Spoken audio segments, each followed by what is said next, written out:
Well, good afternoon all. My name is Russell Postle, part of the BDO team here in the not-for-profits team. And firstly, wasn't thinking very well this morning when I put the shirt on, picked out a blue shirt, but anyway, so don't hold that against me. Today we're working through some further details around how the portable long service leave will apply to the community services sector here in Queensland. And we've been working with the team out at QLEVY to identify some of these issues and to work through. So today we'll be able to run through some of those outcomes and help everyone to understand how they fit it into their organisation structure and what some of the aspects will be for the financial impacts. So today we'll just run through some key features of the portable long service that are applicable to today's discussion. Just update a little bit more around who's in and who's out of the scheme.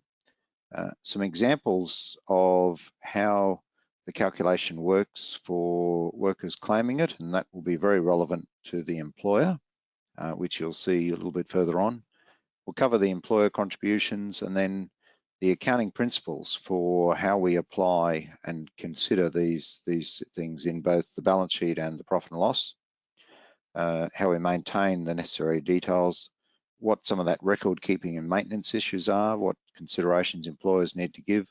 And during all of these, we'll have some practical examples of how things work.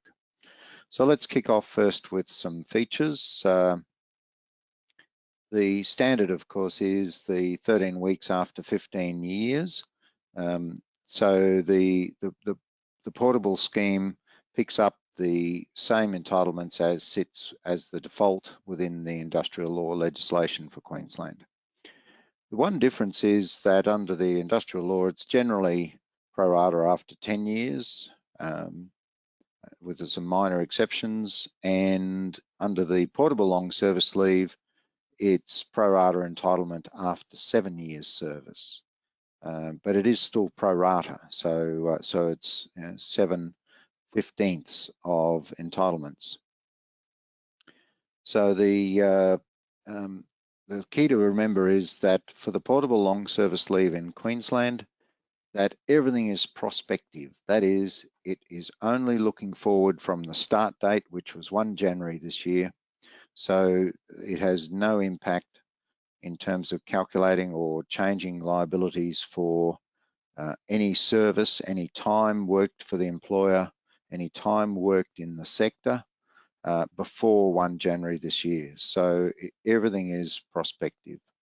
So what that means is that in effect, for a worker within, and you know, the term, the Act uses the term of employer and worker. I must admit I've used the term worker and employee a little interposedly through this presentation, but the Act actually refers to the distinction between a worker and an employer. So the first claim by a worker from the scheme will be in January 2028, because that's 7 years from the start date of 1 January 21. So no employee of an organisation can go and ask QLEVY for the money until that 7 years' time. So for employers, any leave entitlements that were a liability of the employer as at the start date, they remain the liability of the employer with no recovery for service that predates 1 January this year.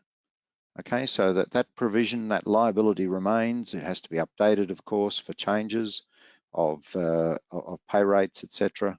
But it remains that still is a liability of the employer to pay.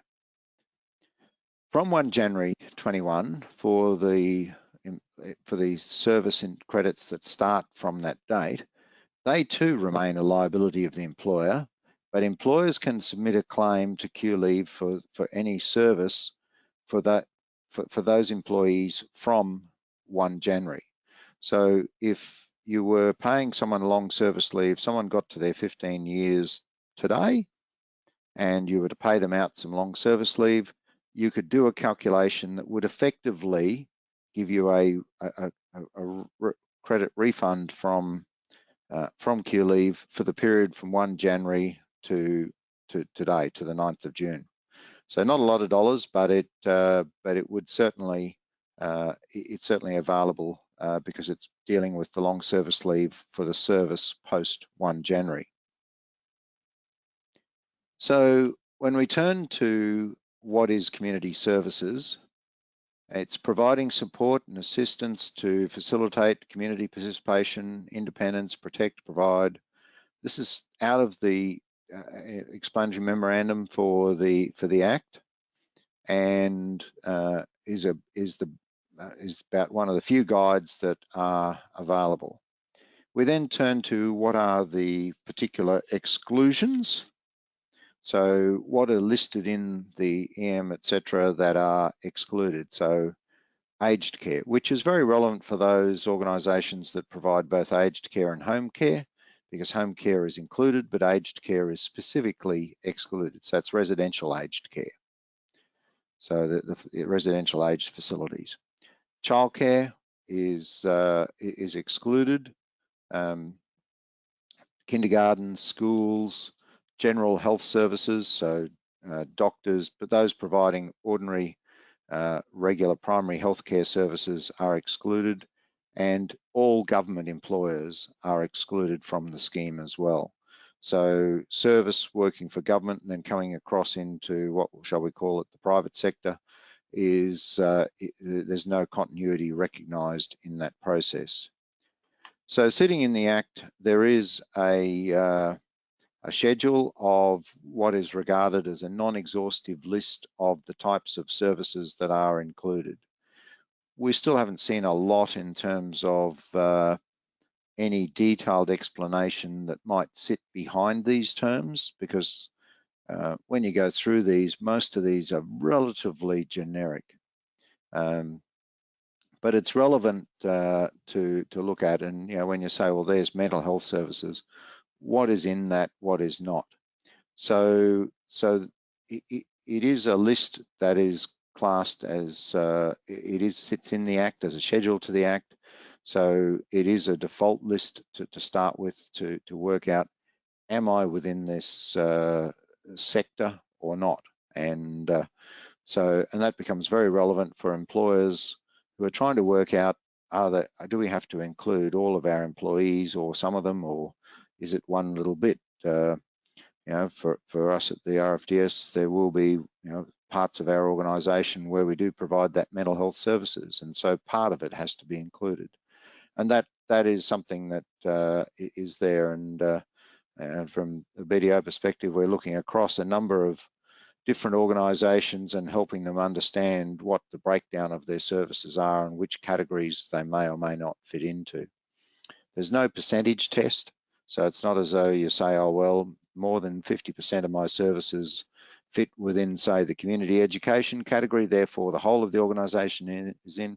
No, it's based on, once you've got a bit of it in there, you're in, but you need to understand to what extent, what other parts of what does the organisation do. So the employer needs to consider and determine, is the employer within the sector, is it in entirety or only in part? And if it's entirely in the sector, then are all staff to be included? And that comes back to administration support. And we'll touch a little bit more on this in a moment. So then if only part of the employer's services are in the sector, then it's important to find the line between activities that are and are not within the sector. And an organisation that provides residential aged care and home care facilities, for example, that line might get a bit fuzzy because there will be people who provide the services to the two parts. And how do you include them and what do you do?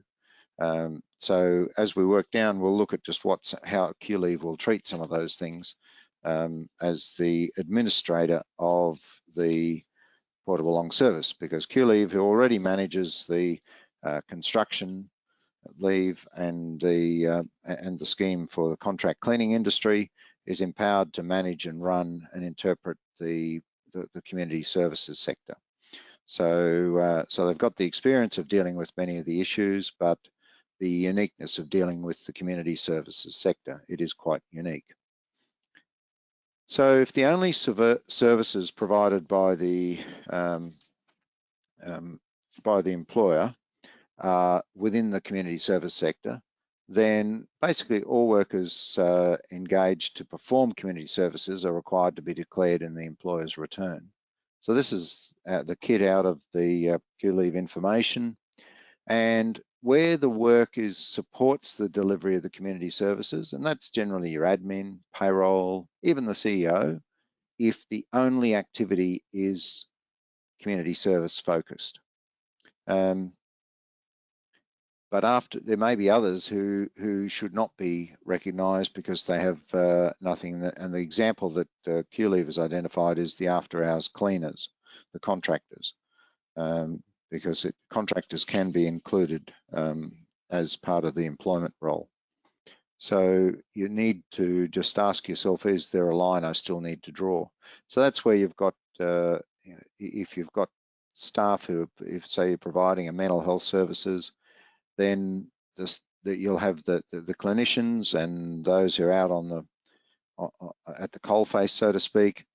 As well, you'll then have those who do the payroll, do the support functions of scheduling, and the broader view is that unique to the community services sector scheme, those employees are identified as being included, and so they would be based on that, without a necessary cap on any payroll for the levy, nor for the recovery when they claim long service leave down the track.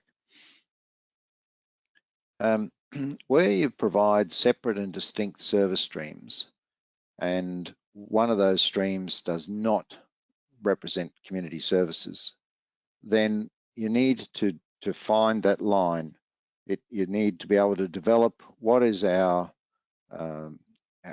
services to the community services work, which are those employees, and then the administration employees would have to be only those who are directly related to the delivery of that service. It might be that you have a particular physical location where the only service that is delivered is one that fits within the community services definition, one of those 23-odd list, and therefore the admin staff at that location, the only thing they're doing is supporting the delivery of that service. So they will therefore be treated as part of that admin.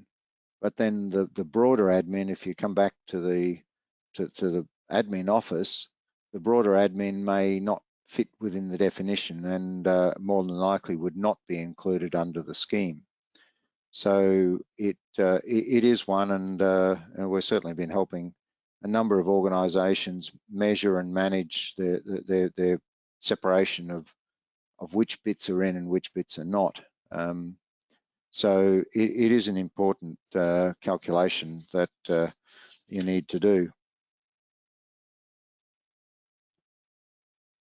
So you need to ensure that the organisation is actually providing services to the community services sector. For example, there was a case, Mental Health Australia, in the ACT scheme. Now, this is the ACT, but draws a lot of similar definitions and scope to how the Queensland scheme has been designed, because they looked at the ACT and they looked at Victoria and coming up with the definitions for Queensland. So in that case, Mental Health Australia didn't provide any mental health services. It merely coordinated a series of other organisations. It acted as an advocacy entity to promote the delivery of mental health services. It promoted the organisations that it represented on its behalf to obtain additional funding, but it didn't actually provide any services. And the equivalent of QLEVE in the ACT originally had them registered and then agreed that they should not be registered, and then came back and said, oh, hang on, we've changed our mind, we think now you should be registered again. And so the Mental Health Australia took them to task and that ended up in the ACT Supreme Court, where the court determined that they were not in the process of delivering any of those services. Yes, they advocated for and facilitated, but that didn't draw them into the scheme. So it will be one that you need to look at and consider, are we in or not? Generally, we're advised from QLEVE that they will accept where an employer nominates any workers as covered by the scheme, that they will prima facie accept those and deal with that. But we have seen where in some instances already where the first return was done for the March quarter, and then the employer has subsequently recognised that, well, perhaps some of these employees don't fit within the definition of community services. That's been since confirmed with QLEVE, they agree. So an amended return would then be filed, and the levy on those employees that don't fit within the definition will be excluded and refunded.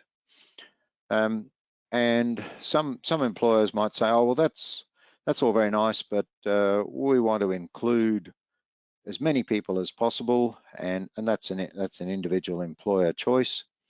But just playing devil's advocate, the question arises, if the employee changes employers and for something very similar to what they're working at now, they may expect to have a portability of leave and find that when they change, that portability doesn't exist. And so there may be a bit of disappointment, and the levy might have been paid in vain. But that's something that you as representing various employers have to make the decisions. So it's important to consider those questions of what is going to be the best for both the organisation and the employees in the longer term. So employers are required to lodge a quarterly return for all employees or workers, as referred to, covered by the scheme. And that return has got to list the wages paid, the service credits, and we'll talk a little bit about that in a moment. But bear in mind that the service credits will often differ to what the long service leave calculations under your traditional payroll software. And the best example of that is where you've got a part-time employee. It varies each quarter, whether there's 90, 91 or 92 days in a quarter. Now, in order to qualify, once you get a credit, if you work the whole quarter, that is, you're employed full-time or part-time for the whole quarter, you get the full 90, whatever, 91, 92 days service credit. So it doesn't matter whether you work 1 hour a day or 8 hours a day, the service credit is the same, it's a day. And then the scheme endeavours to adjust that by recognising the payroll amount as the definer of the difference between part-time and full-time. So if you're using payroll software and someone's working 1 hour a day, well, they can't, I guess, under the scheme, under the industrial laws, but if they're working, say, 3 hours a day, then under that 3 hours, that will only give rise to long service leave based on the number of hours worked under the payroll software. But this scheme will produce a different number. So you can't just go to the payroll software and say this will punch out the numbers we need. It certainly can bring out what the ordinary time earnings are, but it comes back to the differences in the definitions in the Acts. So the levy is payable, it's 1.35%. It's payable on ordinary wages for the worker. And basically the ordinary wages is similar to the definitions used for the calculation of super. For employees with salary sacrifice arrangements, and it just refers to salary sacrifice. So it doesn't matter whether you're an FBT exempt employer and you've got the significant salary sacrifice arrangements, sophisticated ones in place, or it's as simple as an employee just wants a bit more super put away for them, and they salary sacrifice that super. Both of those have to be grossed up. The ordinary wages are grossed up to reverse the impact of the salary sacrifice. So so that it's that gross upon which the levy is then paid. The Act is also silent on how to calculate for the self-employed. It's a whole brave new world that self-employeds are considered to be included under this scheme. But in broad terms, it's thought to be gross earnings.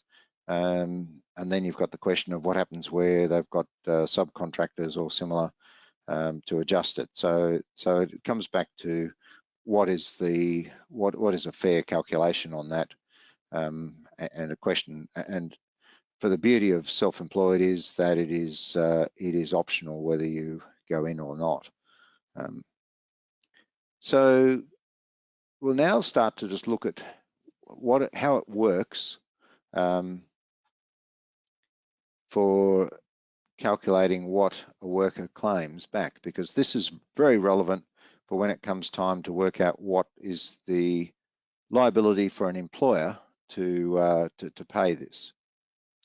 So the entitlement to paid long service leave of 13 weeks after 15 years, you can access after 7 years. But if there's if on the quarterly returns that an employer that does not include any time credits for a particular worker, then if there's no credits for a worker for 4 years, that worker's registration is cancelled. Now that's under the statute. That's a legislative cancellation. It's not something that is the discretion of the employer. It's not the discretion of QLEVE. It's just they're cancelled. So but if they had 2 jobs and then they can still only get the maximum same number of credits for the quarter, no matter how many employers fill it in. There's a cap, but it does mean that they might stay current within Queensland. So examples would be where a worker leaves Queensland and is not employed in the community services sector in Victoria or ACT. If they could go to work in Victoria but in a totally different field, still with the same employer, that would leave them still outside the scheme after 4 years. Or the worker leaves the sector and works in another industry sector, then they'll, after 4 years, their registration lapses. So let's look at a couple of examples. Young K started in the sector on the 1st of March this year, works for 4 different employers and is in the sector for 8 years. Come March 2029, K wishes to claim the long service leave for the 8 years service and can apply to QLEVE for the claim based on the salary at the time of the claim, namely March 2029. There's no claim for long service leave against what would then be K's current employer.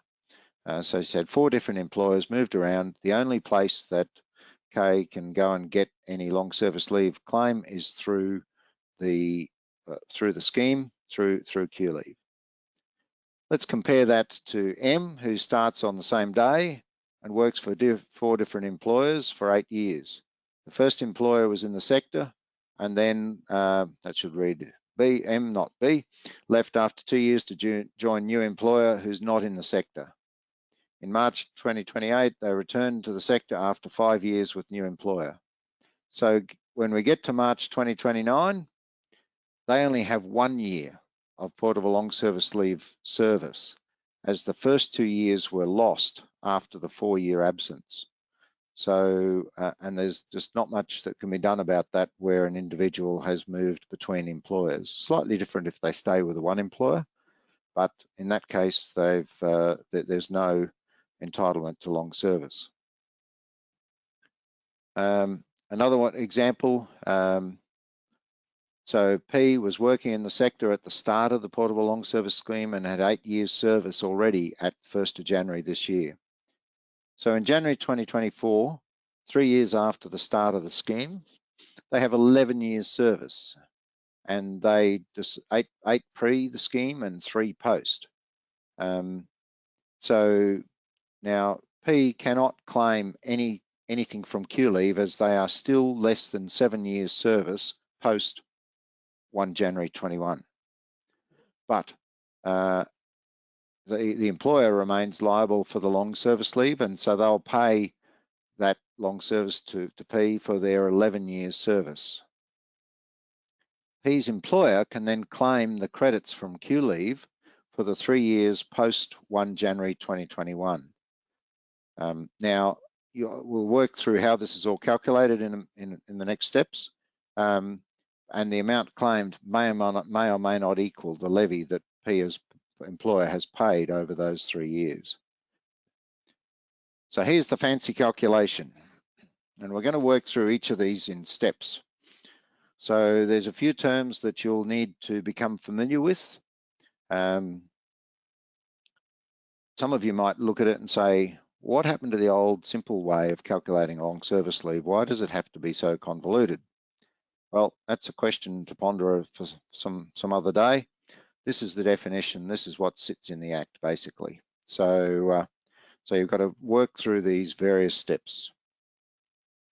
So it's a bit of a challenge, but anyway, we will work down through each of them just to do it.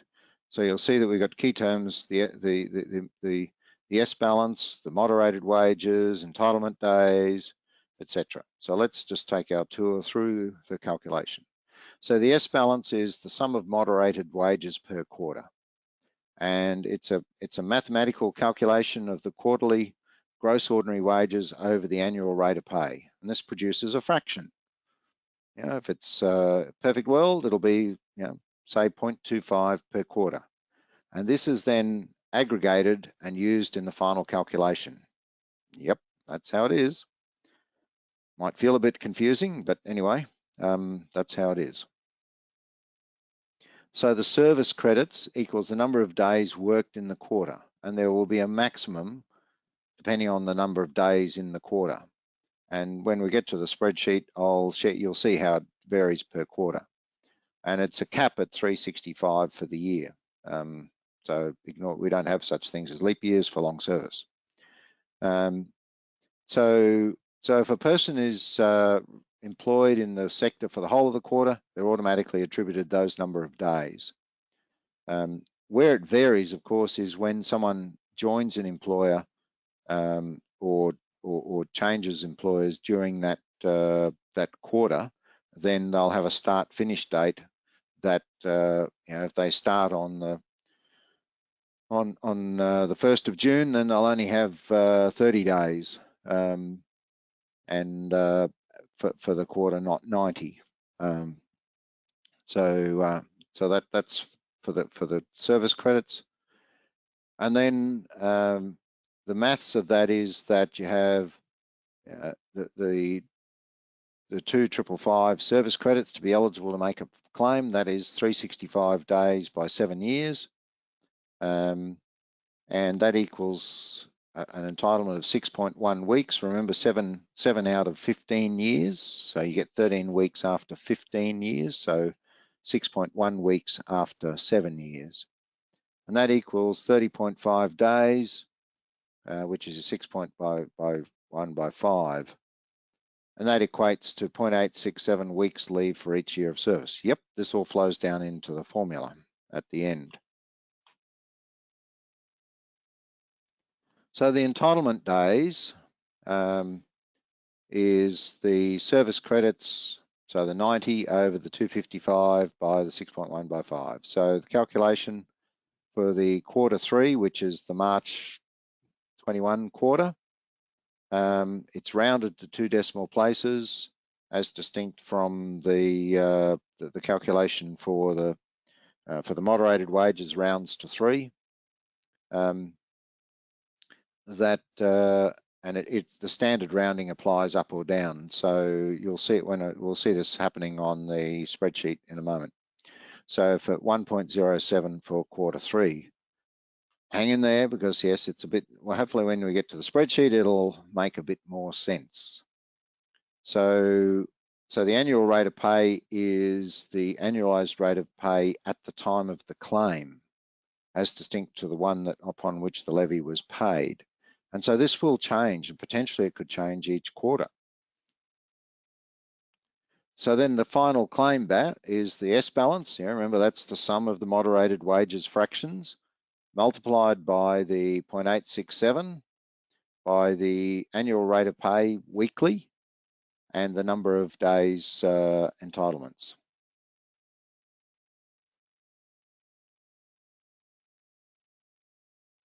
So here is the spreadsheet that gives you a bit of a guide. So I've got the 4 quarters for the for this calendar year, and you'll see that how it rates the number of days, 90 versus 92. For this example, I've chosen someone who's paid for the first 3 quarters, the 10,000 a quarter, and based on an annual rate of pay at 40. The moderated wages remains at 0.25 when they went up in December. The number of days calculates through as the 90, 92, 93, etc. 92, 91. You'll see the entitlement days comes down to, and that's the maths where it applies it over the 255 multiplied, etc. So that's comes up with the 107 and 0.106, and it rounds up to meet those. So we then have a cumulative number of entitlement days on that schedule. Now we are looking to make this spreadsheet available. And then the claim comes up that it's got the annual rate of pay and coming through the S balance, and it comes down as what is, so you'll see what is the claim. It's the 166, 73, 333, 500, etc. So if we compare that to the estimated standard percentage without any discount, and when I say without discount, you know, when you do it with the accounting standards, you do your probability discounts, where what is the probability of these staff achieving long service, etc. So that will impact on what the ultimate percentage is as a net P&L expense, but for the default figure is based on that. So that's the 167. And then the levy paid by quarter compares, so you can see that actually in this instance the levy is less than the entitlement, at different times. So, and that's because the levy is factored in for the fact that not everyone upon whom you pay levy will ultimately claim long service leave. So there's 2 sections of the Act that govern claims back from Q leave by an employer. Where a long service leave payment has been made to the employee, or where it's been paid to the estate personal representative for an employee who's deceased. The claim must be made within 3 months after the payment was made. So the claim will be back on this formula. It'll be this line here that you'll be claiming back from Q leave. However, the timing is you've got to do it within 3 months after the payment was made, with the ability for Q leave to allow you an extra period of time up to 2 years at their discretion. But before, if we look back here, the previous page, we said, oh, look at this, we've paid, we've got 733. Now, if you don't pay that amount to the employee, then you can't claim back that amount. That is, the employer is not entitled to an amount more than was paid for the employee for the period covered by the claim against QLEVE. So that what that means is that you've then got to look at your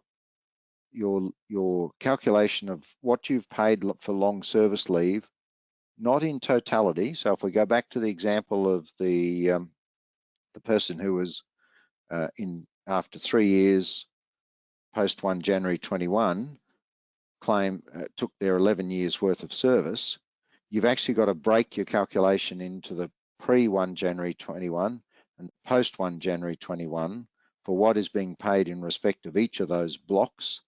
And for the post 1 January 21 block, the amount that you claim from QLEVE cannot be greater than what you've paid for the employee.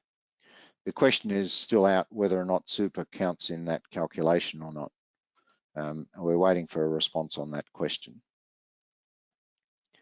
There's also the ability for the employer to claim in advance of making a payment to the employee.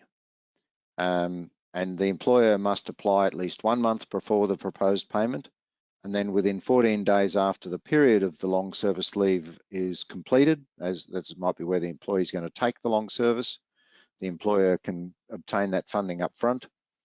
The employer must provide QLEVE with evidence of the payment and that the amount paid by QLEVE was all paid to the employee. So effectively the same calculation, the same cap has to be that all of that has to have been paid to the employee. And if anything, the employer can't keep any of that, because if anything was from the QLEVE happened to be higher than what was paid to the employee, then that amount must be within that 14 days must be refunded back to QLEVE. So now this one is a very important section. An employer of a person whose registration has been cancelled is entitled to be paid an amount the employer would have been entitled to be paid, instead of paid, if the worker's registration had not been cancelled. So think back to that example that we looked at with the staff member that went interstate. So let's look at that example. Q starts in the sector on March 2021. Works for one employer for 15 years. The first employment was in the sector, and Q left after to work interstate for the same employer. So they're in the blues territory. The employment is not in the sector. After 4 years in New South Wales, Q's registration with QLEVE would be cancelled. So they have no record of it. In March 2036, Q takes long service leave. They've now hit their 15 years. And their registration with QLEVE is cancelled. So there's nothing they can claim from QLEVE. The worker has no relationship with QLEVE at all. So the employer is still liable for the long service leave for that entire period. And the employer can claim an amount from QLEVE for the service from 1 March 2021 to the end of the service credits. So if they had, what do we say, they had 3 years, so March 24, they have 3 years of that period that they can claim. And QLEVE has advised us that there's no time restriction on this calculation.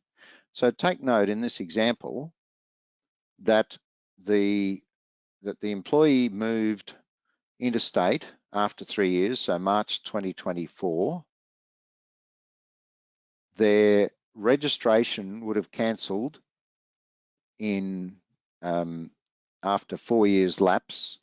So that would have been in the order of March 2028.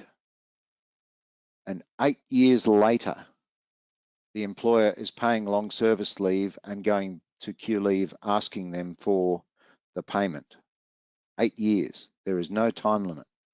But of course that raises the question, who keeps the records? So whilst there's no time restriction, it will be essential that that Q's employer can find and identify the information necessary to connect and make that claim back against QLEVE to claim it. So that will be a very essential part.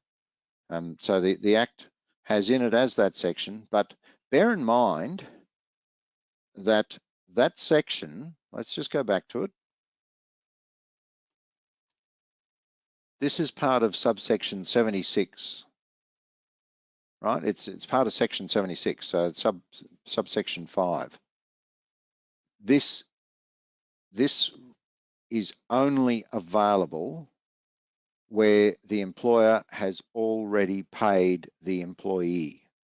It is not available under section 77 payments where the employer is contemplating paying the employee, right? So it is only available once the employer has actually paid the employee. And so it's quite a distinct difference that it is important to note that.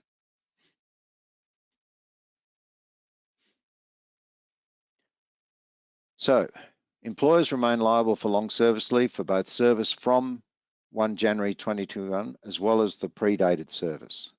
The payment of the long service leave levy does not relieve the employer of any of that liability.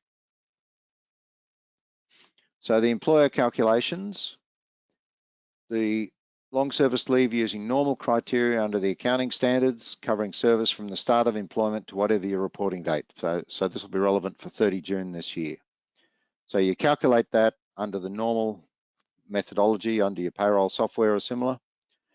You need to be able to identify what is the long service leave attributable to post 1 January 21 service and the amount that can be claimed from Q leave, bearing in mind that the amount that we claim from Q leave cannot be greater than the amount attributable to post 1 January 21 service.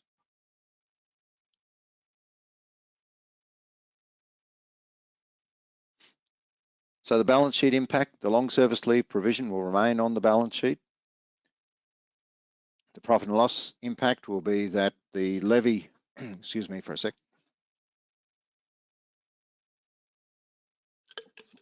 Sorry. The levy will be an expense, the quarterly payment with a monthly accrual in between because it can only ever be done quarterly. There'll be an additional expense for changes to the long service leave entitlements for the service from 1 January, for the pre-1 January service, and there will be an additional calculation that may or may not produce an expense over and above the levy for the service post 1 January. There's a good chance that it won't actually turn into an actual expense, but you only know that when you've done the calculation. So that's something that you need to do each quarter, or at least each annual reporting year. So the impact on employers, if you take on a worker from within the sector and they have the portable long service leave credits, they may want to take long service leave before they're entitled to with that particular employer. So they'll claim their payment for leave from Q leave and the employer will treat it as effectively as unpaid leave because they're being remunerated by Q leave. So what's the other impacts on the employers? Well, superannuation is a significant cost because if a worker claims long service leave from Q leave, there's no employment relationship. So whereas if they take their long service leave as paid leave from the employer, as distinct from a termination payment from resignation or similar, then it's ordinary time earnings and the employer is required to pay the minimum super contributions. And you might need to think, well, that's 9.5 today, but if I've got to pay it next year, in the next financial year, that's then 10, and that ultimately rises to 12 over the next few years. You might have to pay the portable long service leave levy on the long service leave payment because it's ordinary time earnings. There's nothing to exclude it. Work cover, and for those who are required to pay payroll tax, that would apply to it as well because it's just ordinary time earnings. So it could cost the employer significantly more if the employee takes their leave as leave through the employer versus Q leave, but it will be hard to stop that being the case. PBI employers where the FBT exempt and salary sacrifice arrangements in place, the ordinary earnings for the calculation will apply. So the gross up will be necessary. Okay, so you'll gross that up to include the impact of salary sacrifice, and that will need to include any sacrifice. So if someone's sacrificing super, that's equally as much a payment as anything else. So, and of course, for PBI employers, if a worker claims from QLEVE, there's no employment relationship there. QLEVE has not got any registrations for the FBT sacrifice, has got no capacity to do that, has got no capacity to salary sacrifice super. So you can expect that the employees of PBIs at least will most likely want to take long service leave with the PBI employer in order to continue to access the FBT-based exemption-based salary sacrifice arrangements. So that will flow through for that period. And of course, if we just go back, let's refresh ourselves. What that means is that that entity could then be liable for paying super on the on those earnings, paying the 1.35% levy. Feels a bit circuitous, but that's as it reads. And of course, as ordinary time earnings, it sits inside work cover and that dreaded one of payroll tax, if that's applicable. So if we just go back for a moment to the calculation base and just talk through again, let's just work through the calculation that we've got to do for the balance sheet and for the accounting records. And it doesn't matter whether you're a not-for-profit or a for-profit, these calculations will, we should use the word surplus for purpose or a surplus for distribution, which is your standard for-profits. The employer calculations that you've got to do to calculate this will be to look at what is the normal criteria under the accounting standards. Now, under the accounting standards, it adds on the on-costs such as superannuation. And if you're recognizing an employee as a liability and you're saying, I've got this person that they're at 5 years now, and I'm saying that in 5 years' time, I reckon they'll be still here, so they'll take long service, then perhaps you've got to be recognizing the fact that when they come to take that in 5 years' time, you'll be paying the 12% super rather than the current 9.5 or for 30 June 21. So for 30 June this year, when you come to do your accounting, it will be that you've got the long service leave, doing your payroll software or similar to come up with the calculation, adjusting for the probability factors and the long service leave attributable to the post 1 January service, so that you can guarantee that if we go back to that clause that says you cannot claim from QLEVE an amount that is not paid for the employee or for the worker, then the amount of C, the amount that we claim back from QLEVE, can't be such that it will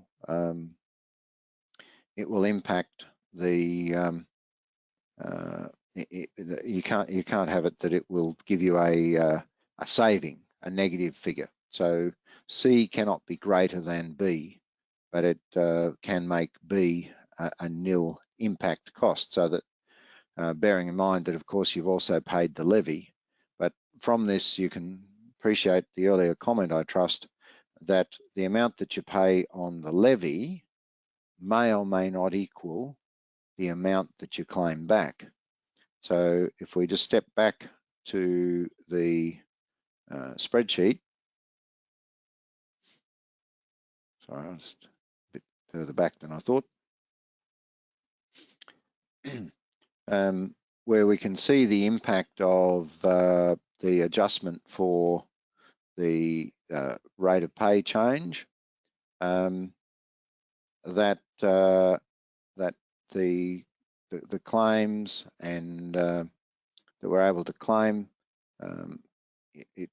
the levy is less than what we're able to claim back, and we're saying that under the claim we can claim the $733, and if our payroll software came up with a liability to pay of the $734.80, then all good, right? We only have a net expense of 80 cents. And that 80 cents then adds on to the $553 that we've paid for the year. So that's a pretty good outcome. That ordinarily, of course, if we were doing the accounting, we would have had a provision that we would have had to take up, a provision for long service leave of that estimated standard percentage. And let's just ignore the probability factor at the moment and the other on costs. So we'd have a liability of $734 that we'd be recognising, but we've only had an expense of $553. So this may actually produce some benefits. But if we go back to the standard outcome, though, that we have to remember that under the old accounting provisioning, we are only provisioning the $734. We're not paying it, whereas the $553 in this case has been paid in cash out of the organisation and is non-refundable. That $734, when we take it up as a provision, if the employee leaves before becoming entitled, that all gets reversed. So then it comes back to the $734 is not an expense at all. So our true expense in that scenario is nil. But with the levy in place, we've paid that $553, and it doesn't matter whether the worker upon whom we've paid that levy, if they leave the sector, they leave the employer, leave your employee, and they leave the sector, it doesn't matter. There's no refund back to the employer. So if they move out of the industry or change jobs to go to another provider, there's no refund to the employer who's already paid some long service leave levy during that time. That liability has been incurred, has been paid, and is non-refundable. So we need to be able to understand that. Now I've got a couple of questions. Looks like they've come through. So one of the questions is, do we still have to accrue at the 1.667 or 1.7 for the long service leave? Well, you don't accrue at that rate. Essentially, well, yes, I guess you do, but you take off what is entitled. So trust now that makes sense, that you're claiming against what is against what you can claim back as an employer.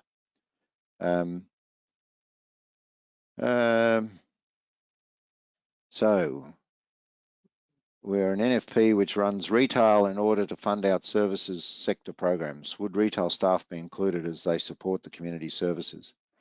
Interesting question. They're probably separate activities, unless you can define those retail people as part of the community training, that it's part of their community training that they do that.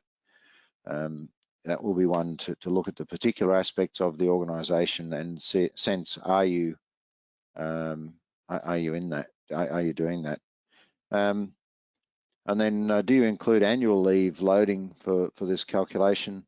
Well, if people take long service leave, if they take their leave when they're away, they do actually accrue annual leave whilst on long service leave, but it's not normally built into the into the calculation. So it's just for the long service, is designed as what would happen if it was paid out as a single lump sum, which of course doesn't accrue the leave, but it may still, but on costs are recorded. So we've got another question here that the EBA allows staff to be eligible for long service leave pro rata at the end of 5 years. Would be able to claim this back given it's before the 7 years that Q leave discusses? Very, very good question, that one. If the employer pays the long service leave to the staff, it's entitled to claim back from Q leave. The employer is entitled to claim back from Q leave before the worker is entitled to claim it from Q leave. So the worker can only claim after having achieved 7 years in the sector with whoever might be the employer. It's not specific, can be with any of the employers in that time, hence because it's the portability that's being sought. So they can only claim after the worker has achieved 7 years, but the employer can claim back at any day from the start of the scheme. So they can claim back today for the leave that is applicable to the period 1 January till today. So in response to that, can they pay out, claim back after the 5 years? Yes, and it then of course reduces that worker's entitlement down to reflect the amount that's paid out. So it does come through. So when we look at the overall scheme of things, this will have, I'll just go up to the, back to where we were, you know, that we can claim it back from Q leave under the formula, but it's under the formula and it's tied to what is paid to the staff. So that's the critical one that has to be monitored all the way through. So it is a critical number. So where are we? PBIs. So yep. So with the PBIs, you will have the likelihood that your staff will want to take the leave with the employer. So in summary, you need to identify those employees covered by the community services sector. You know, if we go back, you know, the question about there's the retail part of it. Very hard to give that level of detail just over in such a general descriptor. But we've got to ask ourselves, will that fit within one of the community development services?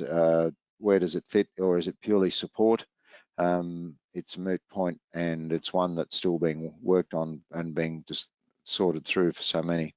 So you need to ensure that your accounting, your payroll, your HR systems, that they allow the collection of information for the quarterly return, the number of credits, the start dates, the payroll that you've got to record, the gross up for the ordinary time earnings, for the gross up of salary sacrifice amounts, and to maintain the record of employee details as provided to Q leave. So if we go back to that example of the person who had 3 years working for our organisation in Queensland in the sector, and then was relocated to New South Wales, well, if they go down to there, the employer retains the liability for long service leave for all of that course.